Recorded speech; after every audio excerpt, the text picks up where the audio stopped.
Yes. High production value. That's a full audience. It's right behind the camera. You can't see it because we don't have a cameraman. We have a full audience, but we don't have a cameraman. High production value. True. What's going on, bro? What's up, man? How are you, Thompson? I'm doing all right. How you doing? I'm doing well. Yeah. I'm feeling better. Yeah. I feel like we're elevating. We're actually on the umpteenth. Remember, we're in the teens. Are we in the teens? We're in the teens. Which teenth? I don't know, but we're up there. Nice. I lose track. I mean, it's so many that we've been doing. How you lose track? You got them memorized because you watch them, right? Yeah, you but watch them numbers. More than I watch them. I could say I think we're around 12, but it could be 13, right? Because we're at that level of numbers with consistency and discipline. Sometimes you get lost. Once we get to 10,000 hours, it's not going to matter. We have mastered podcasting. That's what they say. We're like a yellow belt in podcasting. That's the rule. Is that the first one? That's the first one. No, white belt.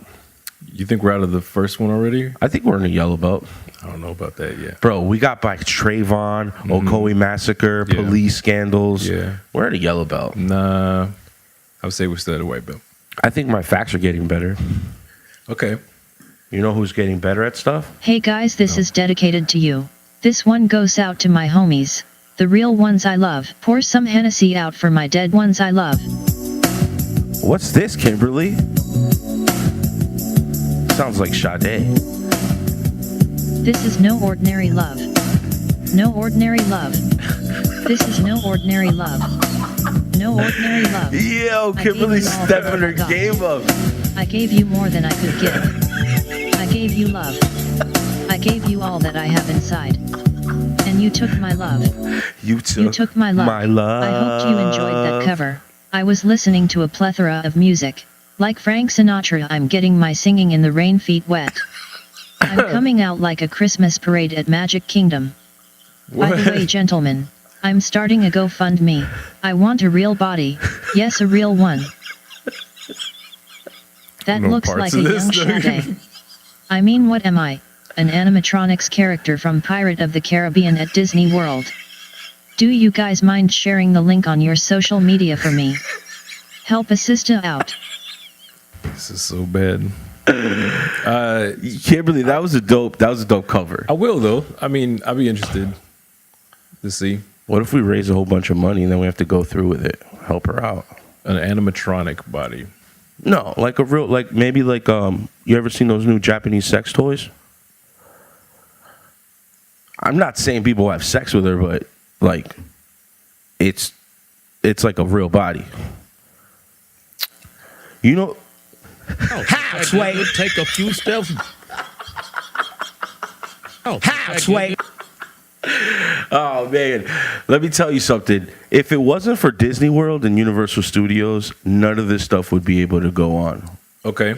It's what entertainment. Stuff? Like just stuff we talking about? Believing in imagination and having like there's very rare jobs where you can act like a complete kid. I think when you see older people at Disney, these people haven't fully grown up. Right. In their mind, they're still like, maybe that was the greatest time of their lives. Like, Disney's a great place. Like, have you been to Disney World? Yeah, it's all right. But I'm one of those people that kind of look at it as, damn, man, I got to stand in line for 2 hours. Even as a kid, I was just like, oh, man, so we're going to stand in line. Oh, this is pretty cool. This is cool. I was there when King Kong was big in the 80s. That was a dope ride. I think I was early on in my life, definitely, or late 80s or early 90s or something like that. I remember being young and Indiana Jones and all of that. I don't know if that was Universal or not. But I remember King Kong, and I just remember thinking, yeah, that was fun. But I had to wait in line such a long time. Is that Universal? King That's Kong? Universal. Yeah. Same difference. The idea of going to a place that's hot. They have good turkey legs. You know what I mean? These are thoughts I would have as a kid. You know those turkey legs are really emu? I heard that. Yeah. I told that to my mother-in-law, and she was going to slap me. It was delicious emu back in the day. Would you still eat the emu? Because she wanted to slap me because I ruined it. She thought it was a turkey leg, and I said, turkeys don't get that big. She wanted to hit you in the face? Because I ruined, not literally. I was just figuratively, because I ruined kind of her idea of what it was. Mm-hmm. You told us Santa Claus doesn't exist. And she's a grown woman. She's had 2 kids. That's how important Disney and Universal are to some people. True. So I want to add, we're about to talk about crazy deaths at Disney and Universal, like murder. Oh, I didn't know we were talking about murder. Well, not really murder, maybe some suicide. But regardless, just remember, Disney has high insurance, so they're always able to pay out. So does Universal. That should give you some safety and security. Exactly. And when that doesn't mean go and slip and fall there, because they got cameras and they got like heavy duty loss prevention and stuff. So don't do that. But what I'm saying is, relatively, you would think Disney's been around since 75 in Orlando, and then Universal came in the 80s. And I did a lot of research, and really there hasn't really been a lot of deaths as far as guests. Mm-hmm. So that's I did no safe. research. I did zero research. Bro, you're like Mahatma Gandhi. It just comes to you naturally, and people understand. I got the same haircut. That's true. But you feel what I'm saying? As far as like, I'm just gonna throw this first. I was gonna play this last, but look, these are fails, and this is a compilation. A compilation. I don't know. I was gonna say competition, but it's a compilation. Compilation. You put a U in there instead of the I. It's all good. So I would rather go to Disney than regular amusement parks by like Tom, Dick, and Harry and Mama Jean. You know what I'm talking about? Like on a Circus. Daytona border. Yeah. Boardwalk. I'm not trying to ever ride any of those rides because you know that it's faulty. They just set it up. Well, I don't know that it's faulty. It's just not as like maybe scrutinized as some Disney would be. Disney's got like a corporation behind it with standards, and you feel like it's safe. You would think it is more so than something that's kind of like rickety. Even like, maybe a different place like a Fun Spot. You know what I mean? You would almost expect something bad to happen there before Disney. But even this place looks like on a boardwalk or something like that just gets set up. Ooh. Who's there? Was that somebody? Was that a person? A worker. Oh God! He got smacked. Why was he leaning in like that? What is he? Ooh! Oh no! Oh man, he's dead, right? That guy. Nah, he was all right. He fractured his clavicle. I did the research. Man survived fractured his clavicle. Is that the research you did? He's like, I did the research. See, it says it there, so we're good. Yo, did you see that man? Yo, my man fell out of the car. No, for real. That first dude is not with us anymore, is he? No, that dude. I did the research. Holy crap. Yo, look at this guy. This is one of those like arms that spin you upside down. These are not at Disney or Universal, by the way. These are just regular Tom, Dick, and Harry fairs and places in Daytona, I think. Pete, my man, he's just chilling. He does a full pull up. Yo! Oh man, they have these at Disney, but this is not at Disney. This is at Six Flags. He's not doing enough to help. I don't know what he's doing, but oh man, the good thing about this, look, everybody's trying to catch her. Okay. Everybody forms like a bungee. Good, that's like good. Like the more people down there, it's a human trampoline at the bottom. Somebody's going to get hurt. Oh no, but it's not going to be her. She's not going to die, probably. They caught her. Nice. These guys played football, bro. You know what I'm saying? These are a whole bunch of like wide receivers out here. People. Remember, I caught Dizzle that time. All shoulder.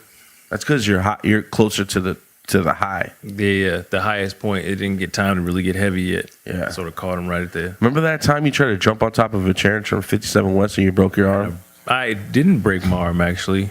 I fractured my arm. You hit the right one. How'd you do that? Oh my goodness! I'm by winning. I win. But yeah, I didn't break it. It was a super fracture. A super fracture. Well, they didn't put anything on it. They just gave me some pills. Said go home and don't move it. Said thank you, Sir. Orlando City or wherever I was. I don't know. I don't remember whatever it is on Orange Avenue. So there's one of those things that like spin you side to side. None of these rides are at Disney and Universal, okay? Just want to show you guys. Oh. That should give you a sign when the light turns off. And now we're stuck.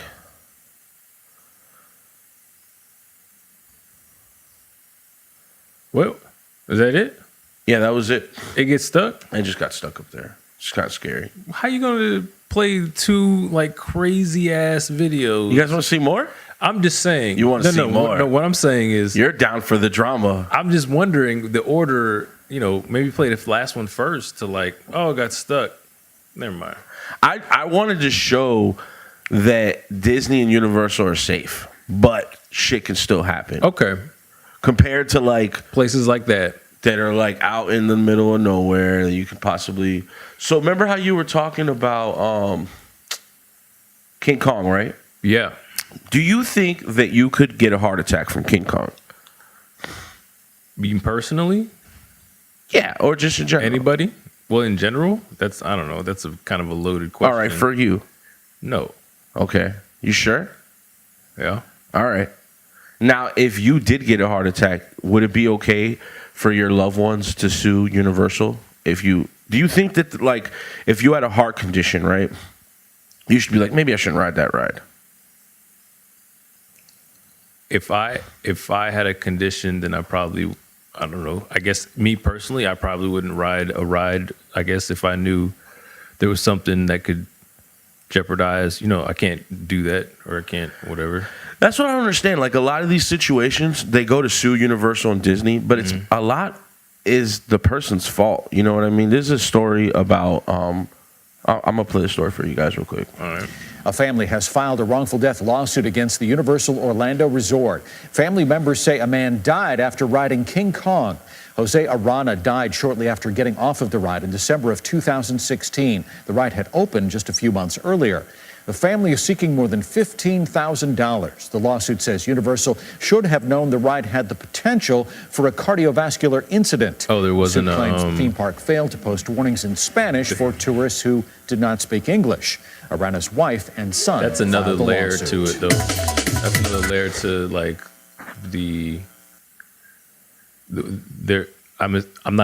I can't assume, but it's not that there wasn't a warning posted. It's the warning posted wasn't posted so they could understand the warning. Right. But you would think if you were coming to, and I'm Hispanic, right? I speak fluent español. Yo hablo español espectacularmente. No, yeah. Especialmente. There's another layer to it. My thing is, you should come prepared at a park. Like I get, if there's a warning posted, I mean, be it, English, Spanish, in fucking hieroglyphics, because you're going down some tomb from like that's old as hell from the beginning of time, and it says, "Don't step here, or you will die." You know what I mean? Like, that's not written in something I can understand, but there's a consequence if I go past this thing. So, I mean, they're only asking for $15,000. Maybe it's just to bury him. Maybe they didn't have enough money to bury him. Like do the right thing type stuff, right? But maybe. it's still the guy's And you know fault. what? At some level, I agree with that right there. I do. We can't afford it. We came here to have a good time. But if they paid something like that, it would kind of say that it was their fault, and I don't think it was anyone's fault. There's no fault to give out. Yeah, it's a ride that it's an exciting ride that scares people, and when you got in there, it was just too much. Everything was just too much, and it's sad. But families experience loss, and they kind of just reach out, lash out a lot of times because it makes it. I don't know if it makes it easier for some people if there's there's a point to like point at or blame. Why There's got to be some responsibility taken. Like it's an adult, first off, right? It's an adult. It's a full-grown adult. And it didn't happen on the ride. It happened later. So Yeah, there but I could have don't been so many other factors that could have caused it too. You know what I Again, mean? responsibility. When someone dies, responsibility, unless it's getting killed, like literally getting killed, like stabbing, literally Right. taking, then responsibility is just like, you knew it's a ride, you get on, you jump out of a plane, you get that rush, you get on the ground, and if it's still too much, the adrenaline or whatever, and your heart can't handle it, it's sad. It really is, but it feels like, to me, it's like it's nobody's fault for real. Like it's nobody. Right. They're not Well, sitting up there like, oh, look at this guy. Maybe I'm saying this wrong. freak them out. Then it's not really the gentleman's fault, but it's not Universal's fault either, and they shouldn't be it's- liable. So they that's really what I'm yeah, saying. yeah, Because no, I if agree with I owned Universal Studios and I'm trying to provide this safe environment, Attraction and, like- my shit is not Daytona Beach. You know what I mean? Yeah. I went out of my way to like put extra money into this to make it safe for everybody. Of course they did. I'm consistently winning because nobody's dying at my park. Man, if this was on, I would play it like a motherfucker. Yes. And by winning, I win here and I win there. We got to Now take what? the screen thing off of that in settings. Still working it out, We're guys. still working it We're out. in the early teens. That's what I'm saying. White belt. White belt. I'm at the yellow belt. White. Oh, he's at the. No, we're both No, at no, yellow I'm at belt. white belt still. I'll stay. You ain't I'll ready stay for here. the yellow belt? Not quite yet, man. Bro, the master's going to walk over and take your yellow belt away because you ain't ready for it. You know what? At the end of the day, there is no belt. There's one thing. There's one thing. I wish I had that. I'll email you on that. We'll do some other stuff. We'll work it out. So that was a grown man, an adult that this happened to. These sad. parks are made for families. Yeah. And a lot of families bring their kids there. So Yeah. the parks are really made for kids, right? Like that's what They're trying to attract families. The parks are. they want to entertain the kids. So It's because everybody spends money. So Right. everybody is a little consumer So Disney opened in 75, was really popular. in the 70s, mid 70s 77 was one of the biggest years, all right? of its So of its life. Well, in the beginning, Okay. right? A family named the Goods come down from Illinois, all right? And around Cinderella's castle, there's a moat, okay? A moat. Yeah, like a water. You know, castles, they have water around it. They're called a moat. Like, yeah. And and at the moat, there's no fencing or anything because they just wanted to make it, I guess, look as close as they could to a castle. Now, around 11 o'clock, they have this parade, right? Parade's going down. Mrs. Good starts to talk to a family by an ice cream truck, all right? Or an ice cream, like, pavilion type thing. Little Joel Good slips away from her kind of where he was, or maybe she was just distracted by talking. And he went into the moat somehow, and they didn't find him till like 4 or 5 o'clock in the morning. And he drowned, right? So there was a $15 million lawsuit because of this. This was Disney's first death in the park in 1977. And it went through a lot of litigation and stuff. So, Kimberly, can you give us the facts? Because, How old was this kid? Kimberly, give us the facts, because I don't remember. The parents of a 4-year-old boy who drowned in a canal at Walt Disney World are entitled to $1.5 million awarded them by a jury, the 5th District Court of Appeal ruled Thursday. The Orange County jury awarded the money to Harry and Marietta Good for the death of their son, Joel, on August 11, 1977. Joel drowned in a moat at Cinderella's castle in the Magic Kingdom while his family was waiting to watch a parade. The Illinois family was vacationing in Central Florida. The Goods attorney, Joel Eaton of Miami, said he was pleased with the verdict. A spokesman said Disney officials declined to comment because they had not seen the ruling. Eaton had alleged Disney was negligent because there were no fences around the moat and the 31-inch high fence separating the sidewalk from grass near the water was too low to prevent children from climbing it. The 4 to 5 foot deep moat was a potential hazard for children. There were no signs warning parents to keep their children away from the water. Disney lawyers had argued the boy's mother was at fault because she allowed the child to climb the fence and wander onto the grass near the moat while she was talking to people at an ice cream stand. The attorneys, John O'Donnell Jr. and Thomas Doolf, from Orlando, said there was no evidence that Disney was to blame for the boy's death, and, even if there were, the $1.5 million verdict was excessive. The appeal court opinion was written by Judge Melvin Orfinger and agreed to by Judge James Doss. In a strongly worded dissent, Judge Warren Cobb said Disney was not at fault in the accidental death. The tourist attraction did nothing to endanger the child's life, Cobb wrote. No one saw Joel slip into the water, attorneys said. Joel's relatives noticed he was missing shortly after 11 p.m. About 3 hours later, divers found his body in 5 feet of water. The jury awarded each parent $1 million. The amount given to Joel's mother, who accompanied him to Disney, was cut in half because she was found to be 50% negligent. The father did not accompany the family to Florida.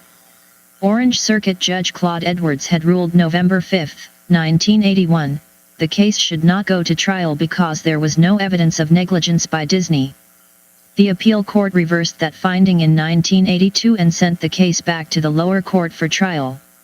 A jury was unable to reach a verdict in 1984. A second trial was held in February 1985. Damn. It's like almost 10 years later, they're still like trying, they're still thinking about it. It's so sad, man. Who's at fault though? Like, what do you do you think that Disney should award them money? I mean, they it's a 4-year-old kid. How do you lose track of a 4-year-old kid, right? You're talking at the ice cream stand. Like, I'm being 100. I don't have kids. That's why I'm asking you. I'm just it's really weird because, again, I keep hearing like, it's 50% this person's fault and this person's fault. Like, it's nobody's fault. Like, we're not really, The only part I hear seems like, okay, if that part was too low, if there was a fence that was too low or something like that. Well, there was no fence. Or, yeah, that's what I'm saying. That's the part where it's like, you should have some sort of railing or whatever there, My thing is, if there's a plethora, thank you, Kimberly, of kids dying at Disney, then that should be the determining factor. If it happened one time and there's some negligence clearly on the parent, then, I mean, you know what I mean? Like, this is before United States became like a super lawsuit. Well, the 80s, that's really when it became like a super lawsuit country. I mean, if there was something saying that if there's no fence there, like if there wasn't anything there, then yeah, that's not right. There needs to be something there. And you think so? Yeah. So at that part, then Disney's negligent. Yeah. And as far as being a absentee kind of parent and let your kid run around, you assume they're smart enough to not do something or do this and that, because that happens, At 4, though. Again, it depends. You get into different, and now this is kind of long-winded or whatever, but you get into different parts of the world and 4-year-olds can do amazing things, you know what I mean? They could smoke cigarettes in China. No, amazing things, not terrible things, like amazing stuff. That blew me away. I was like, hey, it's 4, he's lighting up. Like gymnasts, kids or something, some from Romania, and they can do all kinds of like back bends and flips at 4 and amazing balance, or like Tony Hawk's little boy can probably like be as a crazy like Khabib. skateboarder. His father used to make him wrestle. Khabib that beat Conor McGregor. Okay. Conor McGregor. Yeah, the guy who jumped off of the thing. Yeah, it was like, talk to me. And while I was punching him in the face, and then later on, you know what happened. Yeah. This guy used to wrestle bears at 4, like exactly. A specific bear. So that guy, right. I would not expect him at 4 to kind of drown into anything, or right. He'll survive a ton of stuff. He's not from Illinois, though. So what I'm saying is, some people maybe give their kids more rope than they can handle, or whatever, let more space and independence. Some come through it, some don't. I went to a grocery store. I almost drowned. You know what I mean? But like, you almost drowned? Yeah. How? When? Again, I got a little extra rope. I was under 10. Over 5, somewhere in there. I can't really remember. We used to go to the beach, and there was a sandbar, and it was like, you could swim. So we swam to the sandbar, and then somebody went back, and I was like, all right, I guess I'm going to swim back. And I get about halfway, and it was like, uh-oh, I'm in trouble. Beach. No riptide or anything, or No, just me undertow? not being able to swim as well as I should be able to. And I start doing the thing where I'm like going down, and I'm like, oh, Oh my god! you know, when your bottom kind of like does the thing. And then felt like one of the last times I was about to come up, and this little baby on like a raft. It's like floats right there. I just sort of grab him, come up, and then his parents are right there, like right behind him, and I sort of look at him. The dude, whoever he was like, "You good?" or something like that. Are you all right? I was like, "Yeah." Kind of lost my breath. And he's like, Wow. "All right, take a second." And I was looking at the kid. The kid's like messing with my face because he's so tiny. You know, he's like this little baby. And I got to gather myself, and I just went and swam in. Damn, I bro. came up. I walked into my mom. I was like, "Hey." She was like, "Hey." I was like, "I almost just died." Oh my god! I was like, 8, 7, something like that. And again, it's like I've swam like that before in my life, but maybe I got a little too much in that moment. I got too much rope. You know, he'll be fine. He's done that 1,000 times. You know what I mean? No problem. And the kid was maybe smart for his age or something, and the parents weren't worried about him, or she was not. You know, or she was a terrible parent. You never know. I guess they know because somebody said you get 50% of the blame. I guess that's terrible, man. And then they put a number on it. That's what hurt me. Yeah. Kind of is like you put a number on it. It's the court system, though. I guess they got to if you're going to bring kind of a suit against them, Right. And they have to assign some sort of number to it. But that's sad, man. It's nobody's fault, really. It's not even really their fault for not having a boundary there. It's just it happened because the kid wanted to go to the moat and see what was up. Or maybe he was just walking around the grass, and it's He a slipped 4-year-old in. kid. You never know. You remember the 2-year-old boy? Yeah, man. Grim news from Disney World. The body of the 2-year-old boy snatched by an alligator as he played on a beach at the Grand Floridian Resort. This was has been recently. found. Yeah, this was We like 2 years ago. recovered the remains of the 2-year-old from the water. Police identified the little boy as Lane Graves from Nebraska. Here's Lane with his dad, mom, and big sister when he Again, was nobody's just a baby. fault, really. The child was found, his body was completely intact. His body was found at the bottom of the lagoon, just 15 yards from the beach where he was snatched. The family was relaxing on the beach right outside their hotel. Their 2-year-old son wasn't even in the water, but was playing near the edge. And that's when the unthinkable happened. An alligator about 4 to 7 feet long grabbed the boy and dragged him back into the lagoon. The boy's father, Matt Graves, a senior executive with a software company, leaped into action, wrestling with the gator, but he could not save his son. Look at this video taken 3 weeks ago. It's another little boy playing on the very same beach at the Grand Floridian. Nothing unusual, but eerie considering what happened Tuesday night. And look in the distance, that's a no swimming sign. Shimmering along the shoreline of Seven Seas Lagoon, Disney's Grand Floridian Resort and Spa welcomes one and all to The Grand Floridian is Disney World's flagship resort, just one monorail stop away from the Magic Kingdom. What's Disney not is- talked about is the ever-present danger of alligators in South Florida. An alligator! This video was shot by a Disney guest near the Polynesian Hotel. Another guest posted this video on Instagram with the caption, "Nobody believed me when I said gators were at our resort 3 weeks ago in Disney, until I got proof." Disney has a full-time staff focused on controlling the alligator population. In its 45-year history, there has never been a single attack Again, by what- an alligator.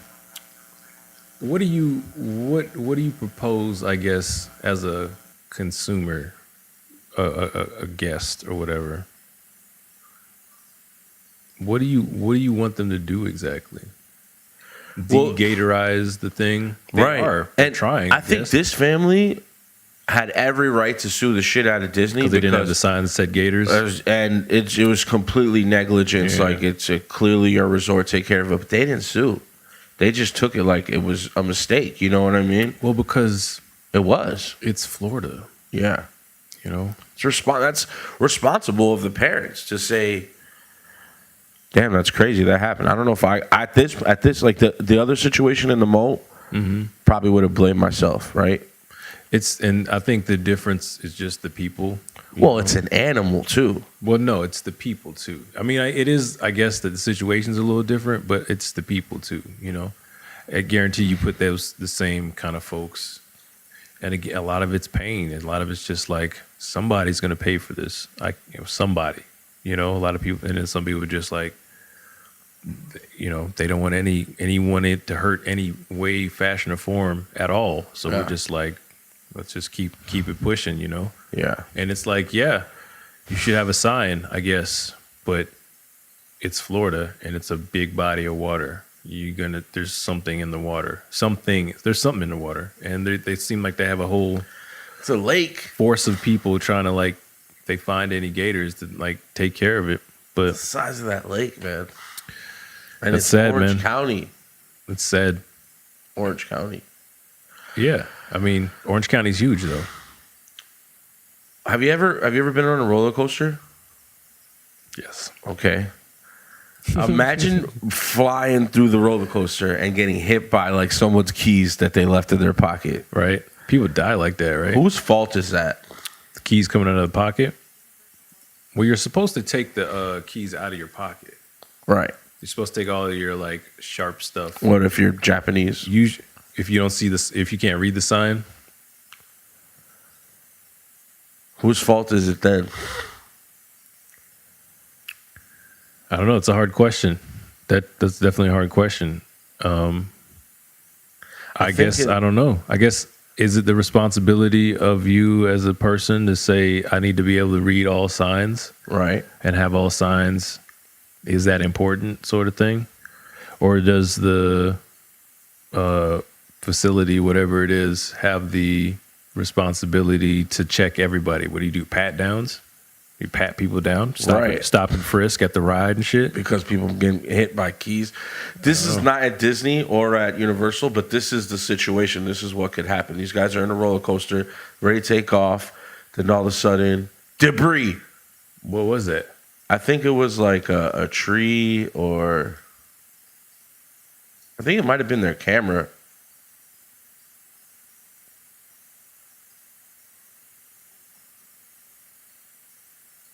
Yeah, I think it was their camera that they left on the front.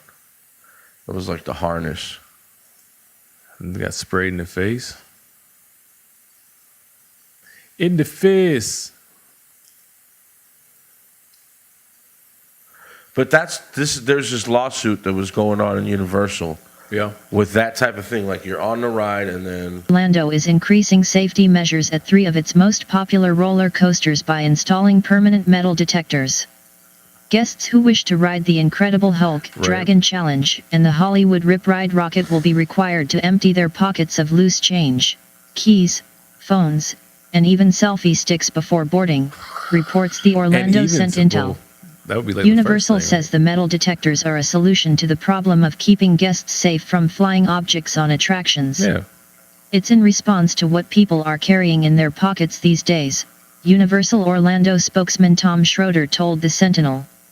All of us have seen the amount of stuff we carry increase with time. All these things are items that have no place on high-speed rides. It's just too easy for them to come loose. Though Universal does not have immediate plans to install metal detectors at other park rides, Schroeder said this solution has been considered for a long time as a preventative measure. Previously, the park prohibited only bags or large purses on rides, providing free lockers for rider belongings.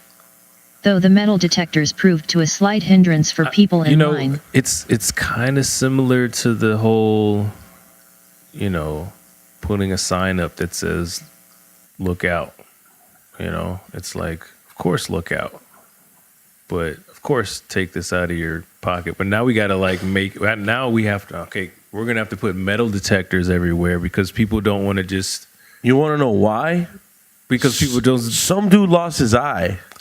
No, because people just don't do what they're eye. asked to do. People just don't do stuff. Someone had to donate their eye so that they could take preventive measures. That people just throw shit out the window. You ever see somebody just throw a whole thing out, something out the window, like a whole hot dog thing or whatever, or they're just Just like on the road, just driving. Like the Earth's their big trash can. It's like, what the hell is that? What about when you're in Wakaiva and people are smoking cigarettes and they throw it in the river? What are you doing? What are you doing? Why are you even here? Spring is my ass. So nice. I got my beer, man. Pretty, man.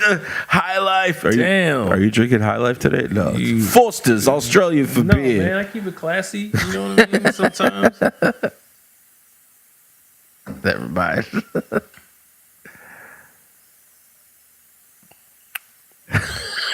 The screen went white. What happened? It's asking me to buy something. Nah. No. Come on. I don't know what to tell you, bro. So, overwhelmingly, the majority of the deaths at Disney have been employee related. I'm the only one in this room professional enough that I know of to carry this Glock 40. I'm the only.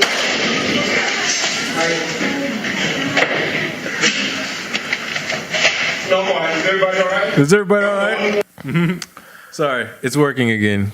So there's this. Have you ever seen the Primal? Have you ever been to Animal Kingdom?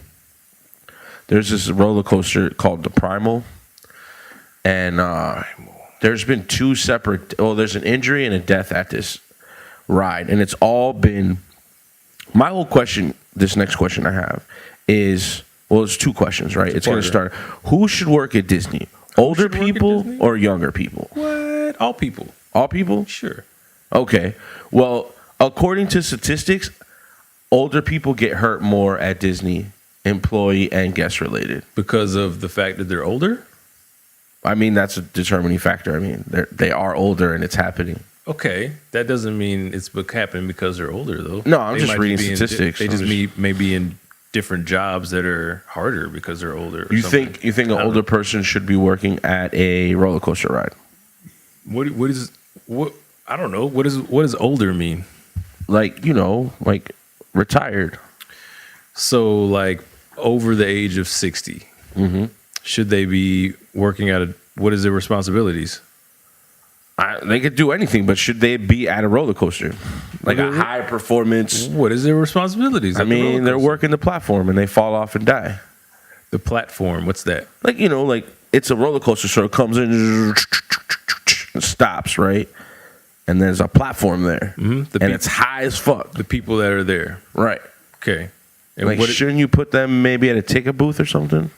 Because they're 60? Right. Yeah, but what's this person's lifestyle like? I don't know.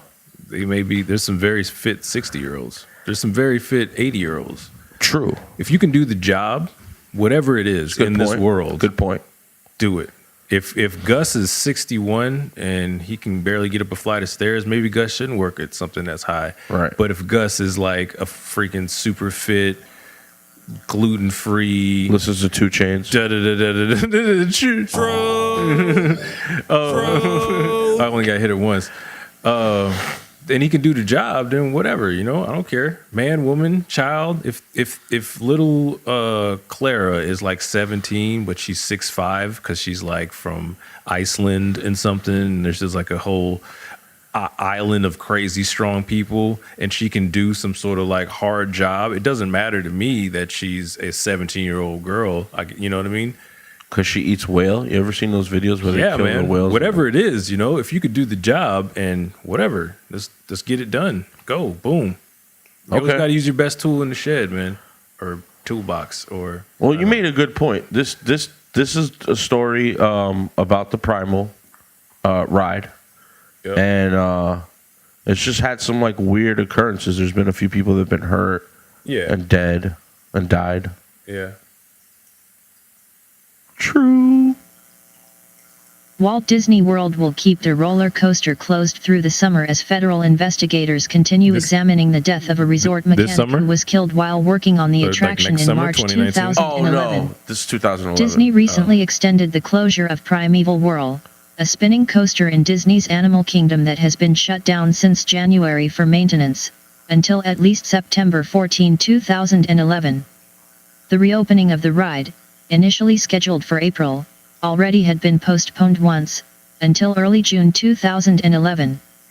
The new date coincides with a 6-month deadline facing the U.S. Occupational Safety and Health Administration to complete its investigation into the death of Russell Roscoe, a 52-year-old attractions mechanic who was 52. struck by one of the Yeah, 52 's attraction's not ride old, vehicles bro. on March 13th. Roscoe, I wouldn't who say lived in 52 is Sumter even County, older. suffered a massive head injury and died the following day. Disney said Tuesday that some of the planned maintenance for Primeval Whirl had to be pushed back to accommodate the accident investigation. The resort said the new reopening date is not related to OSHA's timeline. The refurbishment was delayed as a result of the investigation, Disney spokesman Andrea Finger said. Resort officials would not say what changes they are making to the 9-year-old ride, nor whether they are making any safety adjustments.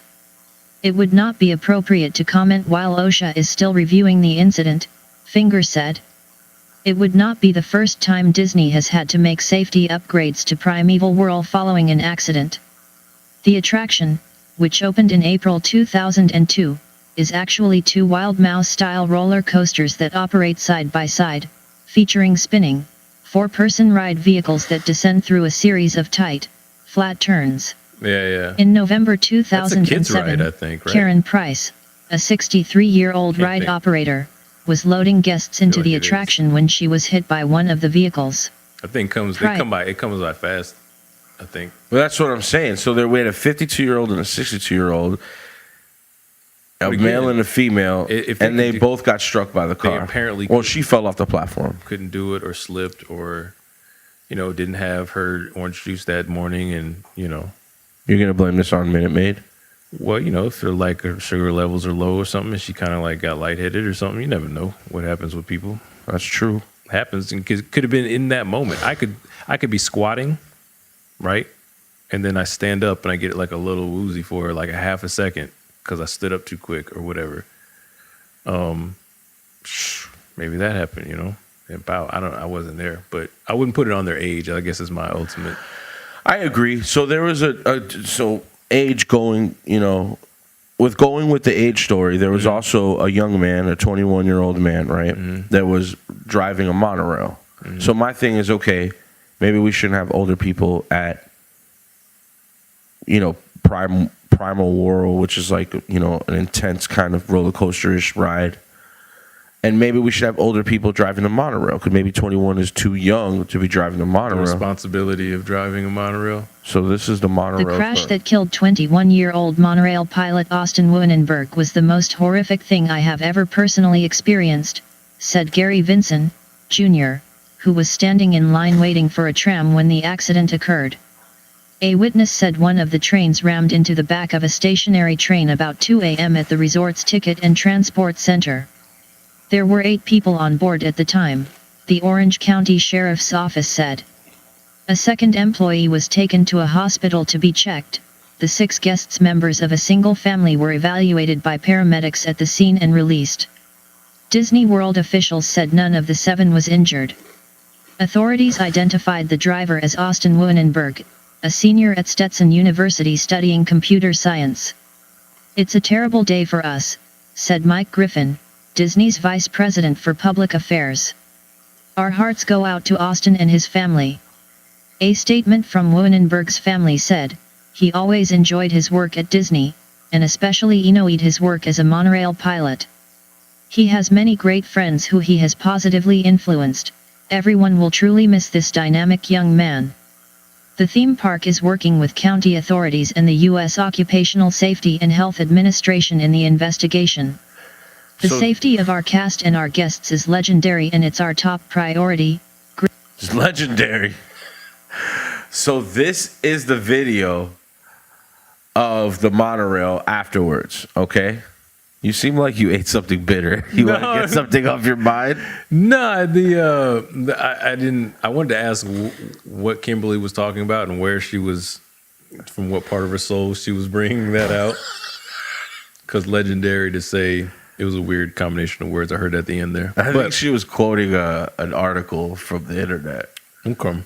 All right. Okay, Kimberly. Good to see you. Good to hear from you. Hopefully we see you soon. Imagine you were at the line for the monorail pulls up and smashes the shit out of Like another. bling! And so that's when the kid died. He was driving. Right. And they're trying to like peep a little bit of the sound.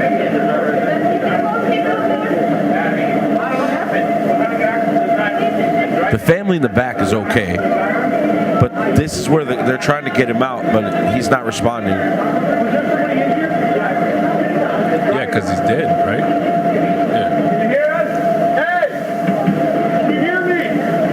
So you're saying if he was older? Maybe he was too young to be. 21 is kind of young to be whipping a car. I mean, maybe a monorail is. But what happened behind it? I forgot what happened behind it. Did he have some sort of like health issue? No, it was just he was going too fast. I don't think that's what happened, right? Griffin said. Disney World calls its employees cast members. The monorail was shut after the accident, Griffin said. Images from the scene showed the front car of a train badly damaged where it hit the other train at a station. Woonenberg, a Kissimmee resident who was piloting one of the monorail trains, was pronounced dead at the scene of the accident, the Orange County Sheriff's Office said. One other employee was transported to Florida Hospital Celebration. The second driver's injuries were not serious, Griffin said. Woonenberg, who attended Celebration High School, was studying computer science at Stetson University, according to a profile on the social networking site Facebook.com. He began working as a monorail pilot at Walt Disney World in October, according to the profile. The trains were transporting guests leaving Epcot. 6 park guests were on the train during the crash, and were evaluated by paramedics at the scene according to the Orange County Sheriff's Office. The park was operating normally Sunday, except for the closure of the monorail. Guests, who were being directed to buses instead, did not seem deterred by the accident. Park guest Scott Shea, of Winter Springs, had already heard about the accident when he arrived at the park Sunday morning. I heard it happened at 2 a.m., said Shea, who was visiting Walt Disney World with his family. Just must have been due to tiredness. The wreck is the first fatal accident in the Walt Disney World monorail system's almost 38-year history. I mean, that's pretty good. It's a pretty good stat for them, I would say. I think this is the whole story. Walt Disney. Yeah, but what happened, I wonder? Again, I don't think age, I'll go out on a limb and say age didn't have anything to do with this either.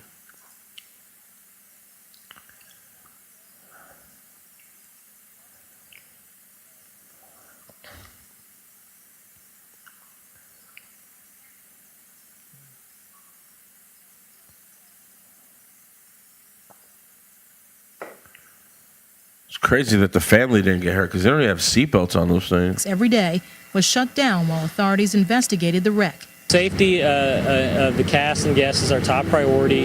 It always has, always will be. And we know we're following this incident and working with the safety authorities in their investigation. Disney officials won't speculate on what may have caused the crash. Now, we know you guys are going to want information or need information about the background on the monorail. What's the kid's name again? Huh? What's the kid's name again? Austin something?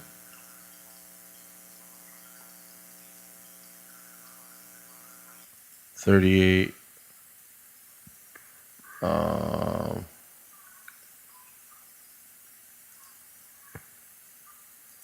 Which one of the Disney characters you think could be a mass murderer? Well, clearly she took everybody's soul. That's true. Poor unfortunate souls. Yo, Little Mermaid was fire.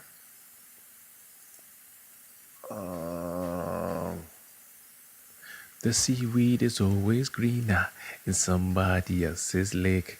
You dream about going up there, but that is a big mistake. Just look at the world around you, right here on the ocean floor. Such wonderful things around you. What more you'll be looking for? Okay, under the sea. Under the sea. And then he goes, down in the water, wow, it's just hotter. I think it was Walter Burrow somewhere. Walter Burrow. Raymond Burr.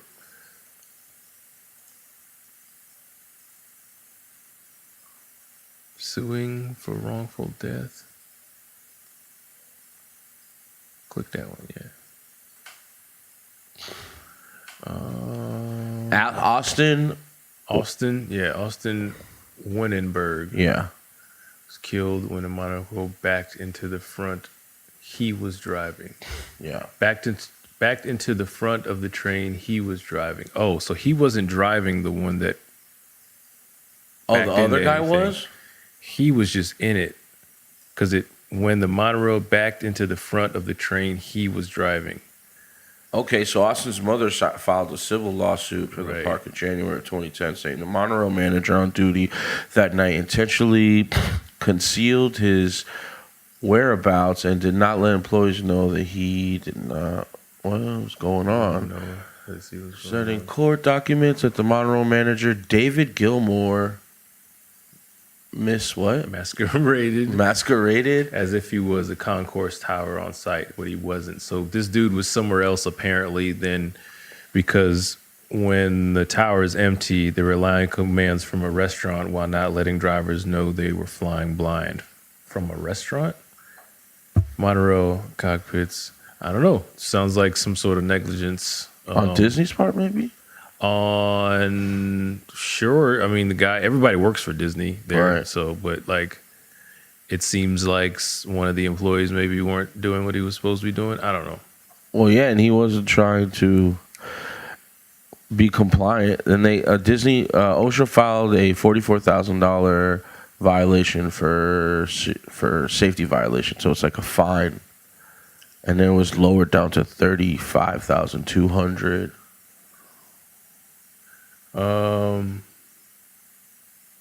Required to move, switch beams. Incorrectly announced changes, monorail staffing, wake of the crash. Oh, look, go back.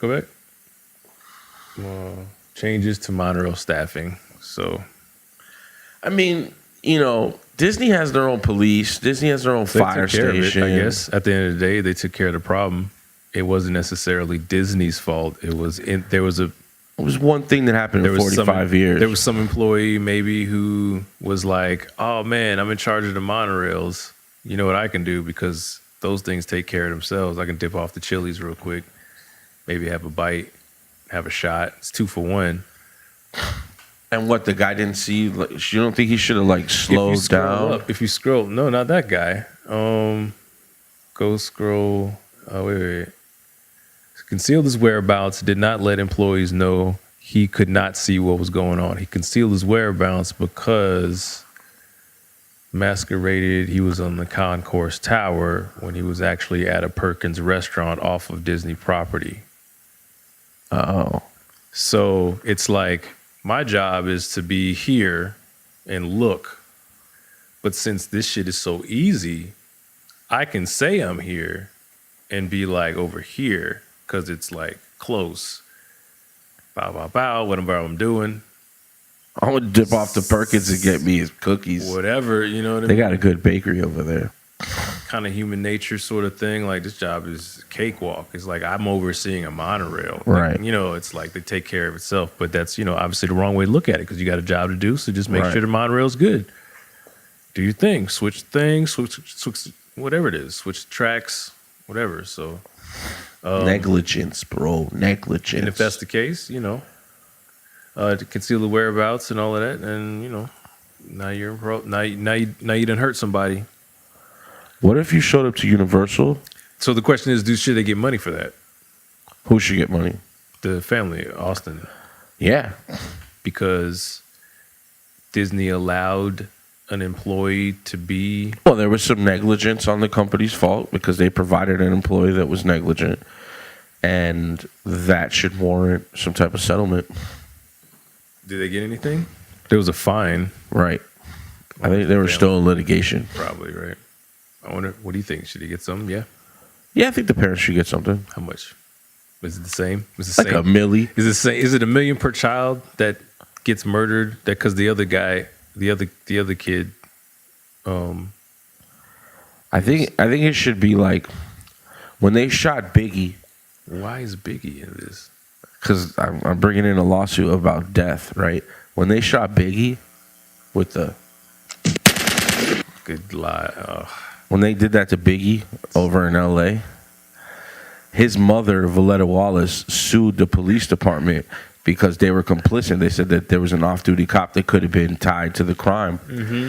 And because Biggie could have been worth upwards of like hundreds of millions of dollars because of the person he was, right, and the legacy he would have left behind for his family, the LAPD tried to basically silence the case because they didn't want to pay out $400 million to the family. So what I'm saying is, if it all depends on what your kid's potential could possibly be. Whoa. So if you were just going to be like a teacher and make $30,000 a year, times that times 30, it's like $1 million, 1.5, right? Whoa. If you're Biggie Smalls and you got the to you in the Suburban, you should get like $300 million. That's crazy. That's crazy talk. I'm saying the death is sad. Let's not bring emotion into this, all right? Let's talk about litigation and crime and the potential of what someone's actually worth. How do you put a number on that? You have to. You shouldn't do you morally. Start at $1 million? I mean, is at the bottom? Let's say what's an average person make a year? $30,000 to $40,000 a year. Crazy conversation. In America, isn't it lower? Kind of, maybe a little bit lower. Let's say 25,000 times 60 years. It's like $1 million. Okay, that's what you're worth. What if you die at 20 instead of? Well, that's not the argument. The argument is what the legacy of yourself would have left behind for your family. Okay. Like if you have a family with kids, yeah, you should at least get $1 million. Yeah, so Disney owes this family $1 million. Yeah, and that guy, if that guy that went to Perkins has any type of assets, sorry, brother, you got to. Dang, the guy. Well, I mean, he's definitely responsible, right? That's his job. Yeah, but Disney oversees him, so they should have made sure that like he should have had a supervisor been checking on him. Something fell through the cracks that he was able to drive to fucking Perkins. Do you know how much acres Disney owns for you to drive off property? Maybe it was right there. Not necessarily, because Nah, bro. There's businesses on property, right? Nah, it said he went to a Perkins off property. I don't know, man. Maybe it was a girl area, like. That doesn't matter. You know how that shit goes, bro. Sometimes you just got to make. But you see what I'm saying? If you're Biggie, you should get $300 million, if not more. No, if you're I don't want to even like Jonathan Sanchez. You may be right, but I don't want to even agree to that numbering a life. Because you're not a lawyer. Well, just because that sucks, man. But if you were a lawyer, you'd have to think about it like that. That's true. If it was part of my job, I guess I would have to. And I guess doing this kind of like podcast thing, it's something I have to at least consider. But at least now I can just say, I don't like thinking that. I don't like those feelings. We get paid for our opinions. Well, we're not getting paid for this, but one day we'll get paid for our opinions. Paid with accolades. We're trying to get clout tokens for our opinions. Big ones, like the size of ice cream truck wheels. So if you were at Islands of Adventure with your kids, right? And then you looked off to the left and there was a big ass fire. Where's the fire truck at? How are you hitting these buttons correctly, yo? God, bro. What would you do if there was a fire? Completely correctly from not even looking at them blindly. I'm sitting here going,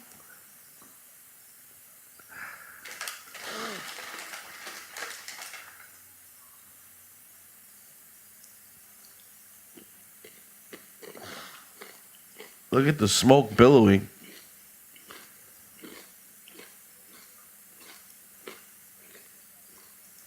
Yo, did Orlando outsource their 911 to somebody in Asia? Where you hear that? Listen to the operator. Hold up. No. Sounds like a Metro PCS operator. No, bro. No,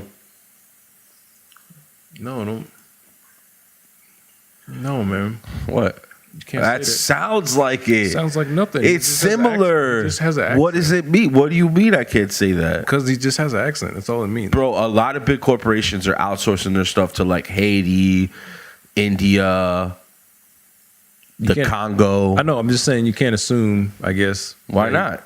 You ever call your operator? It sounds like that. That's not assuming. It is, though. No, that's making a clear and present assumption. Kind of. Yeah, it is. I'm associating. It's all right. He's a nice guy.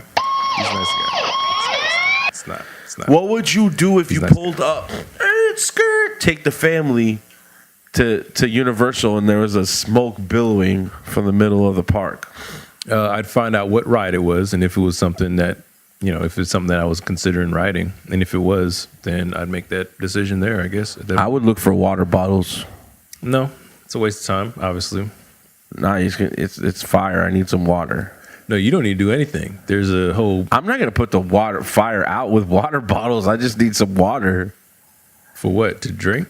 Yeah, it's fiery outside. What are you talking about? You got to be hydrated when there's fire outside. You never know when You always got to be hydrated. If you got to run for a long distance. If you go to Disney or you go to Universal, you always have to have water. Yeah, especially if one of them has a $4. water station. $4 a bottle. Like a hydration station. Disney. Universal has the ones with the misters. Those are awesome. Epcot has one of those. Yeah. Made by Coca-Cola. That's irony. You plugging Coca-Cola? No, I'm just saying it's a water station made by Coca-Cola. Oh, okay. You ever been to the Speedway? No, man. I don't have that type of disposable income. This guy did. This guy was at the Disney's got like a driving experience, like track. Yeah. Sponsored by Spectrum. Like an IndyCar racer and stuff. Right. Stock car. But you can also bring your car out there. Your own car? Yeah, this guy had a Lamborghini. Okay. I was like, okay, why would I bring my Ford Escape out there? We're learning more about a driving instructor who died yesterday after the riding in crash. This happened at the Richard Petty Driving Experience. That's at the Walt Disney World Speedway at the back of the Magic Kingdom parking lot. Local 6's Mark Lehman has the latest on this tragic story. This afternoon, officials here at Disney are calling the crash a tragic accident. And while the cause remains under investigation, we're learning more details about the man who was killed. The track at Walt Disney World Speedway sits mostly empty today. This is the spot where less than 24 hours earlier, driving instructor Gary Terry was killed. Since then, family and friends of this Gary Terry have taken to social media to express their grief. This picture posted on the Facebook page of Terry's brother, along with the message, "I will always love you. Thanks for all the memories." When you died doing something you love, that's no manager at the Exotic Driving Experience, an attraction that gives people the chance to drive high-performance luxury cars at high speeds. Troopers say the crash happened when the driver, 24-year-old Tavon Watson, lost control of the Lamborghini in the course and slammed into a guardrail. The impact sent him to the hospital with minor injuries and killed Terry, who was in the passenger seat. Today, there was no answer at the driver's home. While investigators look into why he lost control, Petty Holdings, which runs operations at the Speedway, issued a statement stating, "Yesterday, we lost a longtime valued team member of the Exotic Driving Damn, I didn't even know it was like that. Our thoughts and prayers are with Gary's family and friends. He will be sorely missed." Wow. Damn, bro. You're just in the car with homie. Is anybody suing anybody? I'm assuming. Don't assume. I mean, I don't know, man. That one's crazy. Because that guy, he was in there just to help him drive. Yeah, he was like the instructor of the course. I don't know, man. That's pretty crazy. Yeah. That's pretty crazy to even like be in the car for the, that's nobody's fault. There's an investigation too. There's an investigation to see why he crashed. Because maybe the guy was, if he's inebriated or had something in his system or something that they can prove some type of negligence other than just like a casualty or careless driving. I don't know, man. It doesn't make a difference. It is a racetrack. Yeah. Yeah, it's true. But, it's just an accident. It's so... This guy was just in the passenger seat. And the other guy just lost control. I mean, it is not like this guy's a professional. No, I guess. I wonder if if that's in the paperwork or whatever. Yeah, well, you could pay. I think it was like $300 and something to basically drive these cars around, these exotic race cars, Lamborghinis, Ferraris, etc. You know, around this racetrack. It's supposed to be safer. Speed is speed, though. Yeah, I think it is. I think it is safe. I'm assuming they've done tons of these things. There's only one death, and the thing's been there for like 20 Like years. I said, their statistics are really good. Yeah. You know, compared to like Daytona Beach's park. Yeah. Like you just. I know I keep saying Daytona Beach, but that's the metaphor for like your local fair and your, you know. Yeah. There's one over here off of Central Florida Fairgrounds. Central Florida Fairgrounds. Oh, right here, Bill Beck and Kissimmee. They do one at the Cattleman's Ranch or whatever. There's up there in Maitland area. There's another one just off. There's like a parking lot where there's a parking lot. We're just gonna set up. Dink is a lot of loud Jimmy pops. A lot of loud pops. It's Jimmy like, John. tink.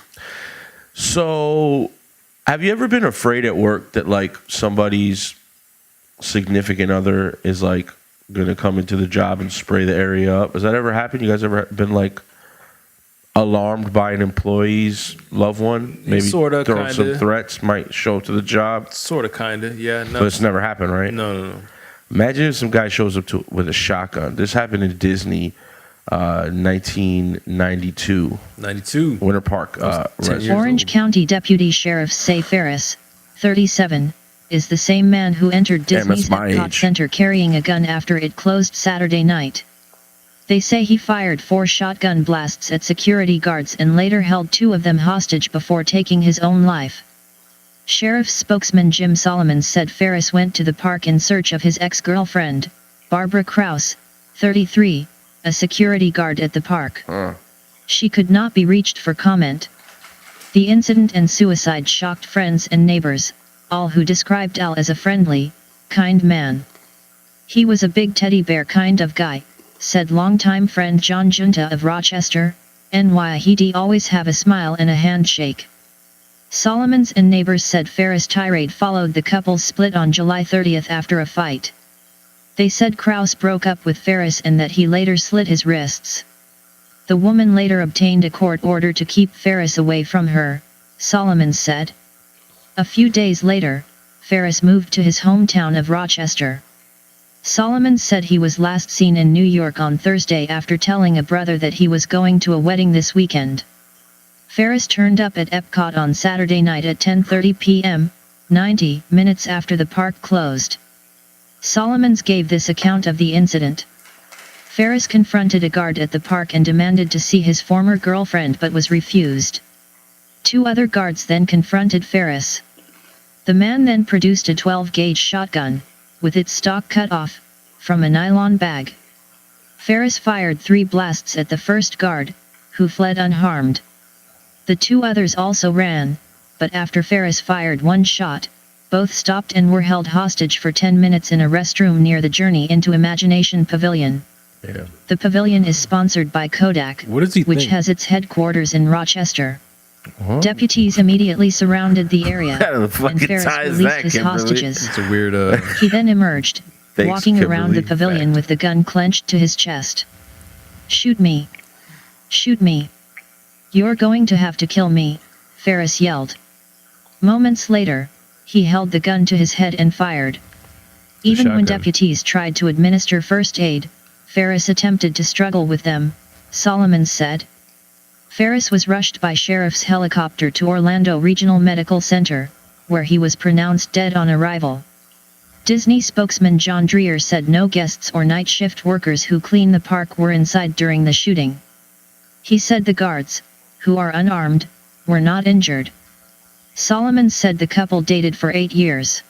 Wow. However, Junta said Ferris told him in late 1987 that he was moving to Palm Bay to be with a woman he recently met. The couple later moved to Winter Park.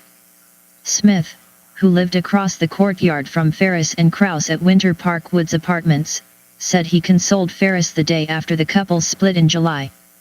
Ferris was very shook up, Smith said. That just tore him up.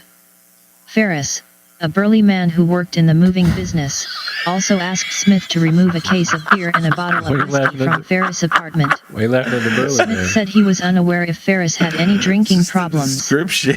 Smith also said the couple was having financial problems.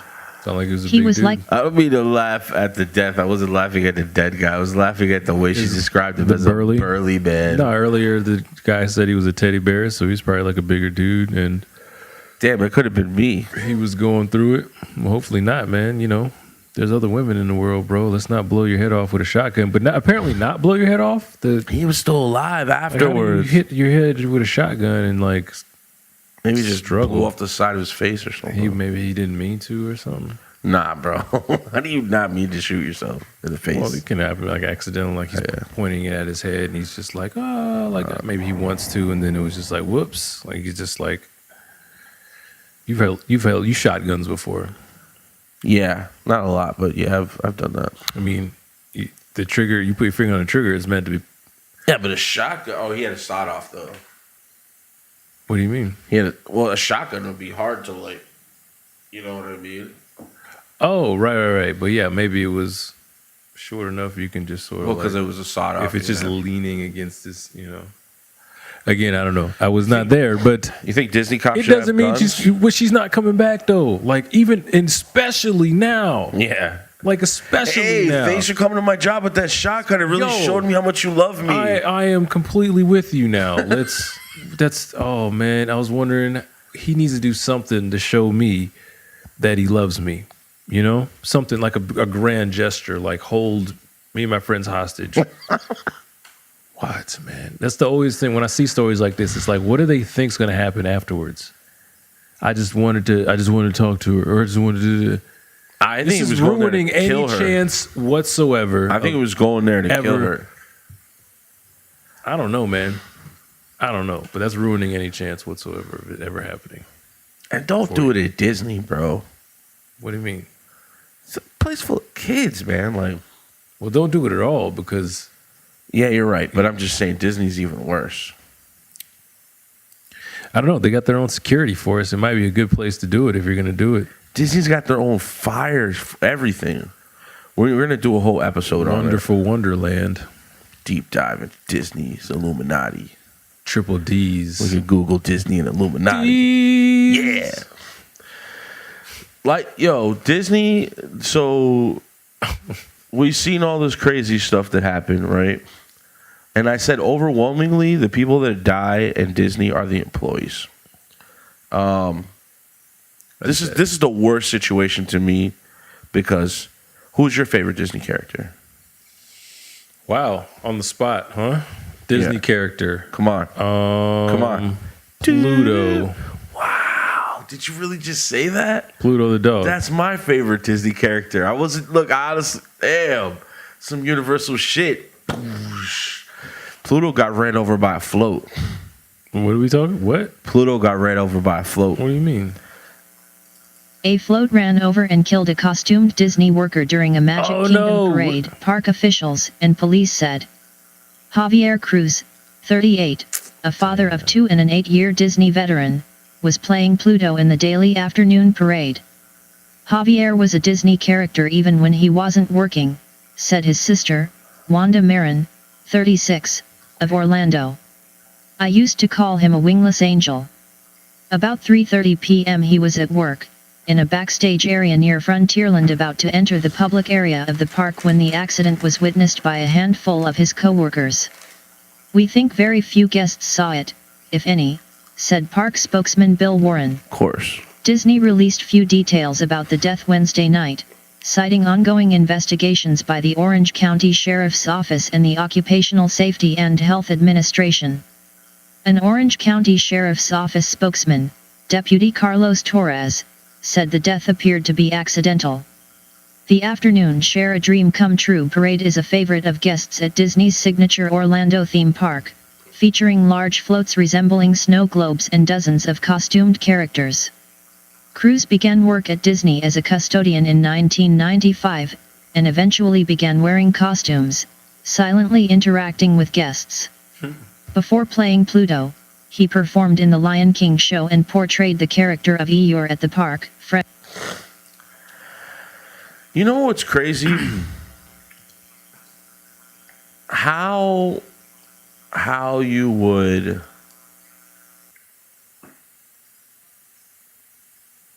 how do you like I'm like confused on how to like describe this. Well, that says Pluto. Not Pluto. My thing is, if you have a costume, person with a full costume, shouldn't you have like some type of like chaperone for the? Oh, I see what you're saying. I mean, Like he's in a assistant? full costume. Like an assistant? Yeah. Like when you're a cameraman, you have like a guy who's carrying your wires and your batteries and your tapes. It's a huge costume. Mm-hmm. Right? Shouldn't there be like a wrangler? But I guess that would throw the whole essence of the parade out.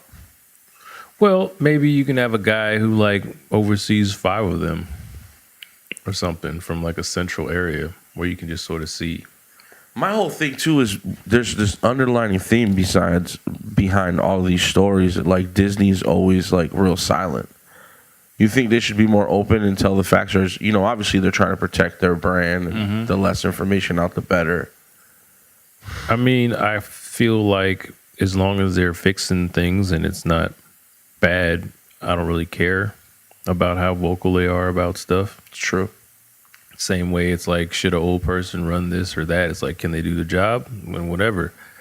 If this happens, but it doesn't happen a lot because now maybe, like you said, now maybe they put in. Yeah, these are all one-off things. It's not none of these. Now they put in some sort of like, you know, whatever to, now they maybe have a helper go with them. Maybe they do now. They have somebody overseeing. It's like, hey man, we gotta watch out. We love Javier. He was the shit. Remember, he always made you feel awesome or whatever, you know. And now they fix it. And it sounds like that's what they do.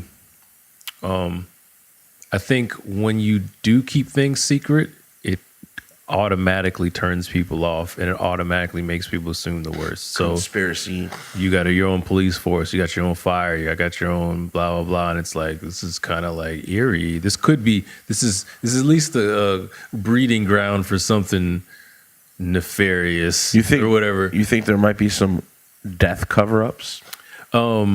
I don't see why they would have to. You know what I mean? Unless they murdered people. If it's an accident, then it's an accident, you know? You're bound to have accidents. You have your own little like city over there. Here's a little story. I used to work for Disney when I was 16. Here's a little story about And I worked at MGM, which is the Disney studios now. But I happened to be at Magic Kingdom this time working some overtime because I worked ODF, Outdoor Foods. And it was What is that? ODF. Was that Outdoor Foods? Oh, just like the little kiosks and like Right. little places to get a hot dog. Exactly. I worked the popcorn machine, ice cream machine, refreshments. How old was Peens? 16. 16-year-old Peens. Full head of hair. Full head of hair. You could still see the hairline. No facial hair, hardly. I looked like a Native American Shrek. Okay. Yeah, that was me. Think about that. So I'm coming home off the backside. Behind Magic Kingdom, there's a road that leads out to 535. If you ever lived in Orlando, you know what I'm talking about. In the Lake Buena Vista area. Buena Vista. So I'm driving and I see this car flipped on its back like this, right? So I park on the other side and I realize there's a couple other people parked there. Before I can even get out of my car, there was a Disney ambulance that pulled up with a black Disney like cop looking car. That's also too the color. Like make it something more like Disney, like that movie Toy Story, where it's like fun. What, like slap a Little Mermaid on the side? Yeah, something like, you know, instead of being in like Men in Black pull up, be like fun. Well, this was some Men in Black shit. Like, Yeah. I told you, I literally pulled up. Within 15 minutes, they had the guy out of the car, right? They had a tow truck out there, flipped the car over, took it out. Like, this was done like this. Yeah, man, efficient. Like this. Like it happened. That's you know? awesome. Now, the back of this guy's car had executives, and I'm assuming this, but I only know this because I work there. They have a certain sticker that they put on the back of their car. It kind of grants they can park anywhere they want. This was back in the day, right? This was like 98. Back in the day when I was young, I'm not a kid anymore. That was not playing, but it was around the time of 98. And I was just blown away because this guy must have been some type of executive. If he was drunk driving, they got rid of that shit quick. Nice. Turned it over. I was just really blown away wouldn't of you? The efficiency. Wouldn't you? Yeah, if I had, of course. I mean, if all of us were like, we had some sort of crazy compound where we did business. Right, Disney or pimps. Legitimate business. Disney or pimps. Prestige, image, money, power. Pimps. Okay. They're an acronym. I got that. And you was like, oh, Thompson's flipped over on the west side of the estate. He was drinking way too many Fosters. Flipped his golf cart. This is his family car. Nah, it's golf cart. I'm on my golf cart. If I'm like that level, if we're this level, I'm not driving around. Someone's driving me, but if I'm driving, then it's because I was in a golf cart and I was headed to somewhere to get something right quick. I'm just going to car start quick. I'll be back. Woo, you know what I mean? Oh God, no, call. I got this. DUI is better than a golf cart. Nah, probably not. It's probably the same, I would guess. Can you get a DUI on a bicycle? Yes. Really? You can get a DUI on a bicycle. Mm-hmm. Absolutely. Damn, that's crazy. I think you get something walking, not a DUI, but you get something walking too. Really? And if you're just all fucked up. Oh, walking, like disorderly conduct or something like public that. intoxication. Yeah, but definitely riding a bike. Now, the question is, can you get on a skateboard? What if you're able to put on skates drunk? You should be allowed to wear them. I saw a video of somebody doing a backflip and still going to jail. Was he doing a butt chug? We're not talking about butt chugs. I thought it was just like something you do in university. No. Well, I think that's basically all the stories. I mean, there's probably tons of not deaths, but like you said, things that were just sort of like, we're good now. Oh yeah, people have got hurt for sure, but like not deaths. No. Again, their percentage is good. Overall. I'm by winning. Yeah. I win here and I win there. You know what I mean? That's how you think. Disney's. Imagine if you could smoke crack at Disney with Charlie Sheen. Why are you always trying to that'd be a cool ride. Legalize drugs? Why do we cool ride? Smoking crack. If you had a Charlie Sheen ride, people don't need to smoke crack. But if there was a Charlie Sheen ride, no, there doesn't need to be a Charlie Sheen ride. There has to be 8 gram rocks. No, 8 gram rocks and crack. Stop saying people need to make freaking do meth and crack and then make it legal. No. Oh man, I don't want to imagine that at all. I don't imagine it. I don't want to imagine it, and it's not happening.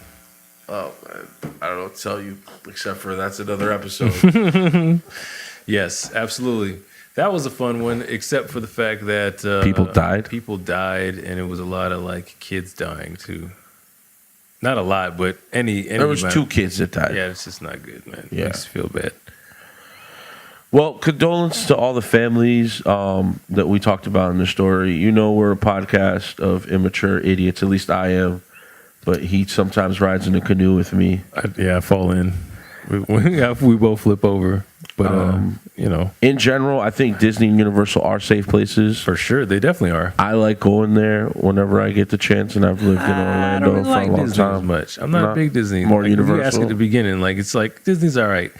If I'm going to have to do something, it's probably more Universal. But honestly, most of those things are just long days standing in lines in hot sun with overpriced food, that isn't that good. That's because you're tainted. You've lived here. Because I've lived, it's exactly. I've been enough times. I used to love Wet n Wild. Wet n Wild was cool. I was a lifeguard at Wet n Wild. Chubby Peens. Special facilities. What year was that? This was like 97. So this is a year before you were at... No, this is a year after. This is 99. A year after the... I was junior, I think. Me and my friends the whole summer, we all became lifeguards, right? I was the fattest kid in the bunch, right? but yet I was the best swimmer. Maybe I was a little more buoyant. Yeah. So everybody else got shallow water. They got to stand in the water where all the kids piss. And I got special facilities lifeguard, which basically got to take care of the wave pool. Wave pool and lazy river, baby.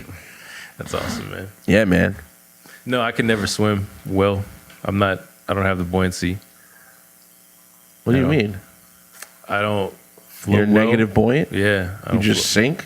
My feet go down. My top kind of floats, but my feet just goes down. Even You when I never try to like No, I have. float you in the Sean water? is like a little fish. She's always like, all you gotta do is this. I'm like, look, my feet are just not, I'm not floating. Like, I can't hold my breath any different. I can't lean. She's always like, lean your head back. I'm like, all right, my feet just go. You know, I just can't like understand it. All the kids are just like little fish jumping around. That's like me, man. I'm like a little killer whale up in Yeah, there. but you know how like people swim and they're just like, and it's kind of like flowy. You just go. I'm doing this and it's just going like. That's not safe, bro. So I'm in. You know, people are like, oh man, I was out there for 10 days afloat on the oceans. Like, how? How was it faster than 30 seconds? Because around 30, 45 seconds, and it's just like. We got to get you those little floaties for your. I literally do. Like, I will be dead in the ocean if we were. It's like, all right, we got to just tread water for a couple of days. It's like, I'm about to be gone inside of a minute. Yeah, negative buoyancy. That's Sucks, crazy. Man. It's a true story, though. Well, make sure you guys stay safe out there and learn how to float. Yeah. It's Fredo Peds. Thompson. We love you guys. Oh, you didn't give out the thing. What? Oh, yeah. If you guys have any questions, that's what happens when you're on our 13th episode. That's the ending. It's Fresh Produce Florida Media at Gmail. It's going to be right up here. Right, and then the logo does the thing, and then it goes real quiet, and then. Make sure you guys comment, join in on the conversation. It is important. We want to know more about situations. Yeah. And we'll add it to at hashtag fresh produce, hashtag Florida man, hashtag Burley man, hashtag crazy Florida stories, hashtag crazy Florida Burley podcast, hashtag drink your beer, hold my beer. I'm from Florida. Peace, y'all.